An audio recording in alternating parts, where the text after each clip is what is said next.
Welcome. Today we're going to look at how to clear a bathroom sink drain. 3 easy ways. See if there's anything obvious in there. This is a clicker style drain, so it just spins right out.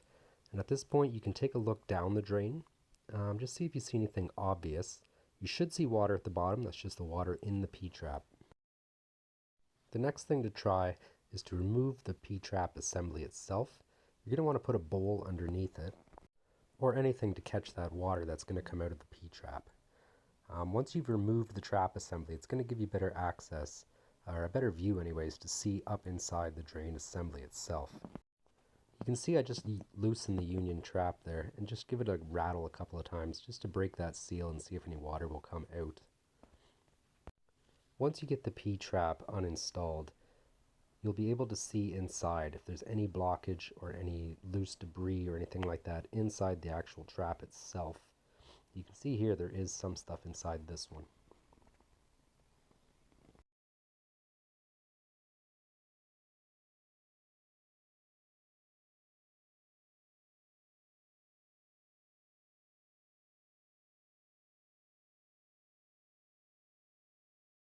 If you do have debris inside this P-trap, just go ahead and clean it out at another sink, or just make sure you don't put whatever's in there down the sink that you're using. So now that the trap is off, I can see directly up the sink drain assembly itself, and this is another way to check if anything's stuck in there.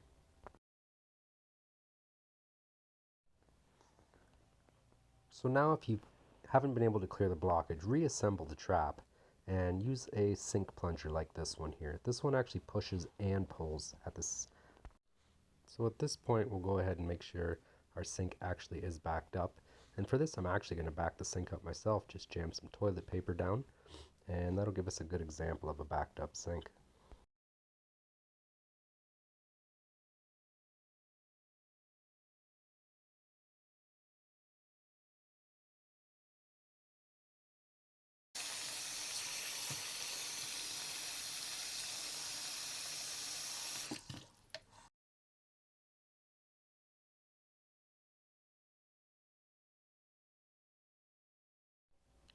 Now that our sink is plugged off, what this plunger is actually good for is pulling the water back up the drain as well as pushing down. So you're going to want to make a good seal and then pull up, and hopefully you can pull that blockage back out of the drain.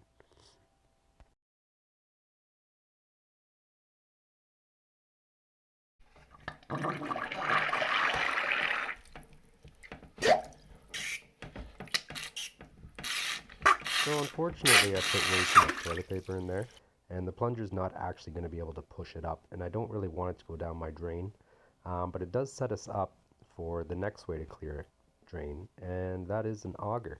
So you can watch me struggle here for a second, and then we'll go to the auger. This plunger actually creates a great seal, and what I'm trying to do is not pull up as fast as I can because I don't want my hand to hit the faucet.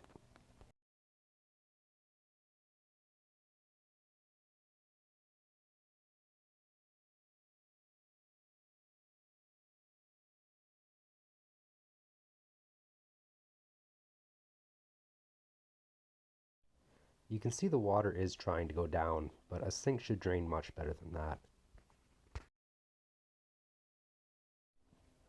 So now I'll disassemble the trap again, and we'll go ahead and get set up to auger. What we're going to use is an electric hand auger.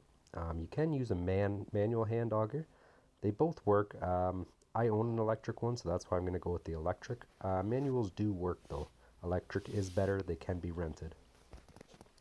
Now that the trap has been removed, the one thing you're going to want to be careful with augers, and here's the electric hand auger here that we're going to be using, the Super V.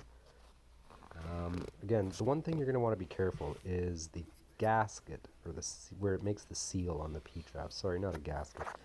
You can see this portion here. You don't want to damage that, or your P-trap will never set properly again and will leak. When using an auger, you really only want to put in about a foot at a time, or leave maybe 6 to 8 inches outside of the drain. Too much, and what's going to happen is that auger cable is going to bind. And when the cable binds, what's going to happen is it's either going to wreck the cable, or even worse, if your hand gets caught in there, It's going to pinch your hand pretty bad. You can see right here, once the cable pushes there, we just got the blockage. And make sure when you pull the cable back out to put something down. You can see I made an awful mess of this. At this point you can reassemble the P-trap, and we'll go ahead and we'll test the sink and see how we made out.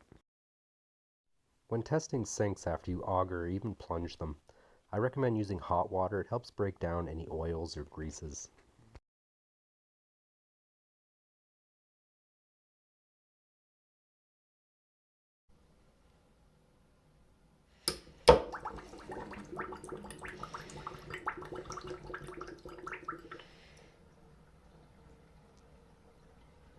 Now it's time to test. And it looks like we're all good. So like and subscribe for more. Thanks.